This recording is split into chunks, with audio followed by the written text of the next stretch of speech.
ತಿರುಪತಿ ವೆಂಕಟೇಶ್ವರನ ಗಲ್ಲದ ಮೇಲೆ ಯಾವಾಗ್ಲೂ ಯಾಕೆ ಪಚ್ಚೆ ಕರ್ಪೂರವನ್ನು ಹಚ್ಚಿರ್ತಾರೆ ಎಂದು ನಿಮಗೆ ಗೊತ್ತೇ? ಸಾವಿರಾರು ವರ್ಷಗಳ ಹಿಂದೆ ಅನಂತಾಳ್ವಾರ್ ಎಂಬ ಹೆಸರಿನ ಪರಮ ಭಕ್ತರೊಬ್ಬರಿದ್ದರು. ಅವರು ತಿರುಮಲೆಯಲ್ಲಿ ಭಗವಂತನಿಗಾಗಿ ಒಂದು ಸುಂದರವಾದ ನಂದವನವನ್ನು ನಿರ್ಮಿಸುವ ಕಾಯಕದಲ್ಲಿ ತೊಡಗಿದ್ದರು. ಆ ಸಮಯದಲ್ಲಿ ಒಬ್ಬ ಸಣ್ಣ ಬಾಲಕ ಅವರಿಗೆ ಸಹಾಯ ಮಾಡಲು ಬಂದನು. ಆದರೆ ಅನಂತಾಳ್ವಾರ್ ಅವರು ನನ್ನ ದೇವರಿಗೆ ನಾನೇ ಸೇವೆ ಮಾಡುತ್ತೇನೆ ಎಂದು ಹೇಳಿ ಆ ಬಾಲಕನನ್ನು ಕೋಪದಿಂದ ಓಡಿಸಿದರು. ಆದರೂ ಆ ಬಾಲಕ ಪದೇ ಪದೇ ಬಂದು ತೊಂದರೆ ಕೊಡುತ್ತಿರಲು ಅನಂತಾಳ್ವಾರ್ ಅವರ ಕೋಪ ಕಟ್ಟೆಯೊಡೆಯಿತು. ಅವರು ತಮ್ಮ ಕೈಯಲ್ಲಿದ್ದ ಕಡಪಾರೆಯನ್ನು ಆ ಬಾಲಕನ ಮೇಲೆ ಎಸೆದರು. ಅದು ಬಾಲಕನ ಗಲ್ಲಕ್ಕೆ ತಗುಲಿ ರಕ್ತ ಸುರಿಯಲಾರಂಭಿಸಿತು.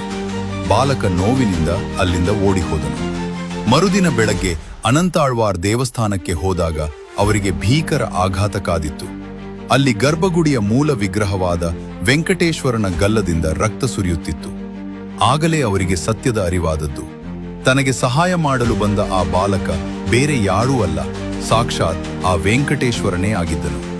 ಇದನ್ನು ಅರಿತ ಅನಂತಾಳ್ವಾರ್ ಅವರು ಕಣ್ಣೀರಿಡುತ್ತಾ ಕ್ಷಮೆಯಾಚಿಸಿದರು. ಅಂದು ಭಗವಂತನಿಗಾದ ಆ ಗಾಯಕ್ಕೆ ಮದ್ದಾಗಿ ಅಂದಿನಿಂದ ಇಂದಿನವರೆಗೆ ತಿರುಪತಿಯಲ್ಲಿ ಪೆರುಮಾಳನ ಗಲ್ಲಕ್ಕೆ ಪಚ್ಚೆ ಕರ್ಪೂರವನ್ನು ಹಚ್ಚಲಾಗುತ್ತಿದೆ. ಈ ಇತಿಹಾಸಕ್ಕೆ ಸಾಕ್ಷಿಯಾಗಿ ಅಂದು ಅನಂತಾಳ್ವಾರ್ ಎಸೆದ ಆ ಕಡಪಾರೆ ಇಂದಿಗೂ ದೇವಸ್ಥಾನದ ಮುಖ್ಯ ದ್ವಾರದ ಬಳಿ ನೇತು ಹಾಕಿರುವುದನ್ನು ನೀವು ನೋಡಬಹುದು.